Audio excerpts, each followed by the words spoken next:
नाशिकमध्ये अत्यंत मोठा असा पूर आलेला आहे आणि सगळ्यात महत्त्वाचं असं की नाशिकचं एक श्रद्धेचं स्थान आणि म्हणजे आपल्यासमोर दिसून येऊ शकते जे ते दुतोंड्या मारुती पूर्णतः पाण्याखाली गेलेलं आपल्याला दिसून येऊ शकतं आहे. आणि यावरून लक्षात येते पुराची पातळी किती असावी आणि पूर किती प्रमाणात किंवा कुठपर्यंत जात असेल आणि याची हानी किती लोकांना बसत असावी. तर खूप मोठ्या प्रमाणात हा पूर आलेला आहे. दिसून येऊ शकतो की तो प्रवाह अजून वाढत चाललेला आहे.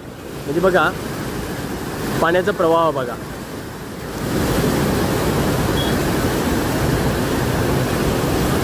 हा प्रवाह अजून वाढत चाललेला आहे.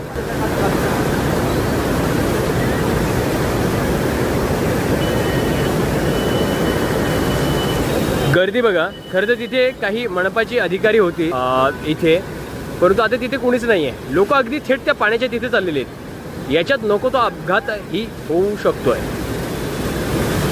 बघा इथे आहेत काही प्रशासकीय अधिकारी मला वाटतात, परंतु ती सुद्धा तिथे अडवत नाहीत लोकांना. तर हा पाण्याचा प्रवाह नाशिककरांची प्रचंड अशी गर्दी झालेली याला बघायला. परंतु याच्यामध्ये काळजी अशी घेतली पाहिजे की आपण जी गाडी इथे लावता आहात म्हणजे जी ब्रिजवरच सगळी लोक गाडी पार्क करतात, ती गाडी तिथे न लावता दुसरीकडे लावायला हवी, जेणेकरून आपल्याला काय करता येईल तुम्हाला बघता येईल. आता बघा इथे श्री चक्रधर स्वामी ते सुद्धा पूर्णतः पाण्याखाली आहे.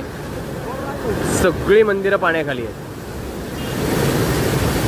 हे रामकुंड जे आहे तर ते सुद्धा पूर्णतः पाण्याखाली आपल्याला दिसून येत आहे. आणि हे नाशिककरांच्या श्रद्धेचं आणि महत्त्वाचं ठिकाण म्हणजेच दुतोंड्या मारुती जे पूर्णतः पाण्याखाली आपल्याला दिसतोय, पूर्णतः बुडालेला आहे. त्याचा काहीसा जो भाग आहे तोच आपल्याला दिसतोय.